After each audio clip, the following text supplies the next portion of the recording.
Ikuti saya. Bicara ibadah yang sejati. Belum semua. Sekali lagi, bicara ibadah yang sejati. Bukan waktu hari Minggu beribadah di gereja. Banyak orang kadang-kadang, oh ibadah itu hari Minggu. Setiap hari kita beribadah kepada Tuhan. Amin. Bicara tentang ibadah, bilang bicara ibadah. Sekali lagi, bicara ibadah kepada Tuhan. Bicara apa? Gaya hidup kita setiap hari. Katakan amin. Lifestyle kita. Waktu engkau berhadapan dengan orang, ada gak senyum? Jangan cuma ada di pompa bensin. Senyum, sapa, sopan, salam. Kita pun demikian. Katakan amin. Jangan cuma jadi penerima tamu di gereja senyum. Puji Tuhan, selamat datang, mari silakan masuk. Tapi di rumahmu, woi, kemana? Galak banget, saudara. Jadi ibadah itu bukan, ibadah yang sejati itu bukan hanya di gereja. Katakan amin. Tapi dari gaya hidup kita setiap hari. Katakan yes. Sekali lagi, dunia ini akan terus berguncang. Katakan dunia akan terus berguncang.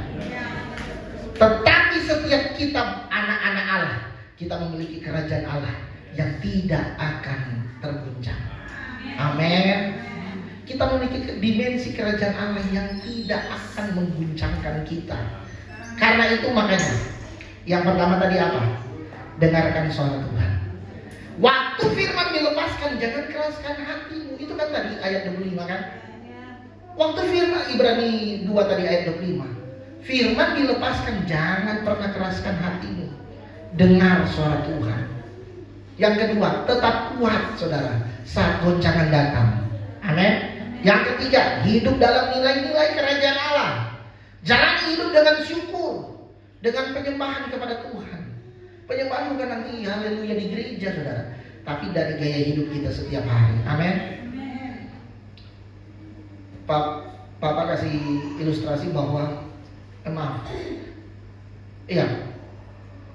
Papa dan Mama kasih ilustrasi pohon korma. Di mana ya? Jadi itu Mazmur berapa itu? Pohon korma. Saudara, ada yang pernah lihat pohon korma kalau nonton film-film di Mesir? Atau ada yang pernah makan buah korma? Kalau seandainya ada yang pulang dari Arab, kan itu dikasih. Ada juga di Indonesia juga ada. Nah, saudara tahu sebenarnya kan pohon korma itu kan habitatnya kan memang di padang gurun. Saudara tahu cara menanam pohon korma gimana? Pohon korma itu ditanam, saudara. Waktu ditanam, ditindih pakai batu. Kenapa? Karena waktu dia mau bertumbuh, contoh. Waktu dia mau bertumbuh, karena ada batu, dia nggak bisa bertumbuh kan? Makanya dia masuk ke dalam untuk mencari sumber air. Nanti saudara cari di Google. Dia sampai, makanya di padang gurun kan kering, saudara. Makanya dia masuk ke dalam itu sampai jauh, sampai ke sumber mata airnya. Makanya akar tunggalnya itu dalam masuk, saudara. Makanya saudara tahu di padang gurun itu, kalau seandainya mengalami yang namanya badai itu, mengerikan, saudara. Tapi karena pohon korma itu dia sudah akarnya sampai ke dalam, baru kemudian dia keluar gitu, dia mencari tunasnya. Dia akan dorong untuk batu itu dan kemudian kenapa? Karena dia sudah kuat di dalam. Kehidupan kita kalau seandainya kita mau dalam, makanya bilang kehidupan rohanimu harus dalam. Amin. Makanya Tuhan ingin agar supaya jangan dangkal, bilang kiri kanan, jangan dangkal rohanimu. Kalau rohanimu dangkal, engkau pasti tumbang. Makanya firman Tuhan bilang, udah ketemu buku mana? Di mana itu? Saya cari tadi. Saya lupa saudara. Saya lupa catat, kan guru mana suka catat.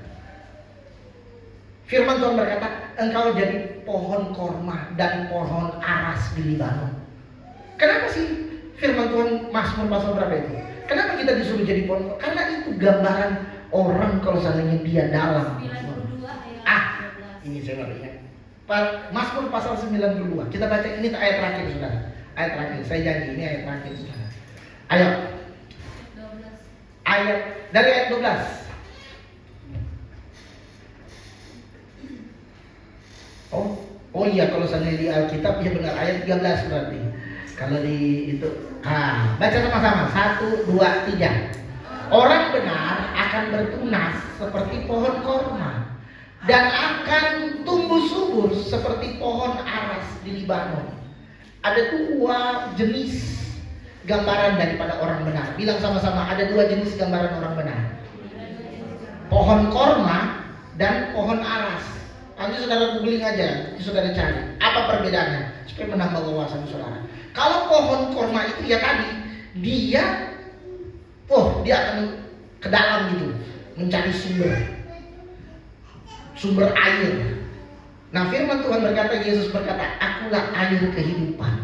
Amin. Makanya kita harus dalam untuk mencari sumber mata air itu. Kalau kita dangkal, kalau nggak dalam pasti kita tumbang. Waktu badai datang menggoncangkan dunia, pasti kita tumbang. Oh iya, ayat 14 katanya.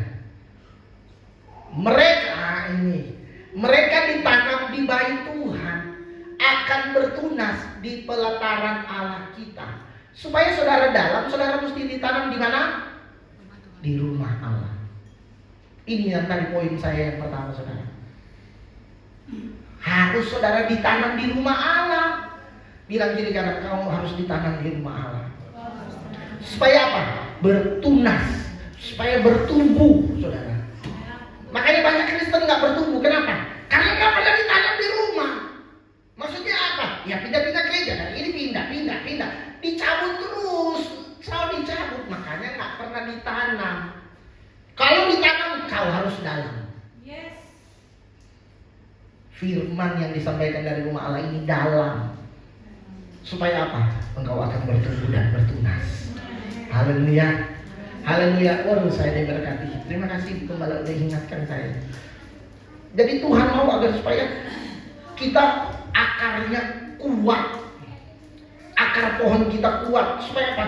Kita akan tetap berdiri meski diterpa angin yang besar. Katakan amin. Jadi pohon aras di Libanon. Gambaran dari pohon aras apa, saudara? Dia pohon di tengah hutan yang rimbun. Kalau korma itu, sekalipun badai apapun, sekalipun kering kerontang, dia tetap bertumbuh dan menghasilkan buah. Asal dia harus dalam. Nah, kalau pohon aras berbeda. Pohon aras itu dia ada di tengah hutan. Nah, kadang-kala banyak orang kalau hidup udah melimpah, wah, udah lupa Tuhan. Tapi pohon aras dia tetap memberikan naungan dan memberikan keteduhan. Haleluya. Hidupnya terus, walaupun di tengah-tengah hutan rimba, dia tetap jadi berkat. Ayat 15. Ibu malah ingatin lagi. Pada masa tua pun mereka masih berbuah, menjadi gemuk dan segar. Walau 16. Terus, untuk memberitakan bahwa Tuhan itu benar, bahwa Ia gunung batuku dan tidak ada kecurangan padanya. Katakan amin. Haleluya. Demikian juga hidup orang percaya. Jika akar kita ada di dalam Tuhan, maka kita tidak akan tergoncang oleh keadaan dunia. Katakan amin. Katakan yes. Saudara diberkati lewat firman Tuhan. Amin. Bilang kiri kanan saudara sekali lagi. Engkau harus dalam. Jangan dangkal. Ditanam di rumah Allah. Oh haleluya. Tuhan Yesus memberkati kita. Mari kita mau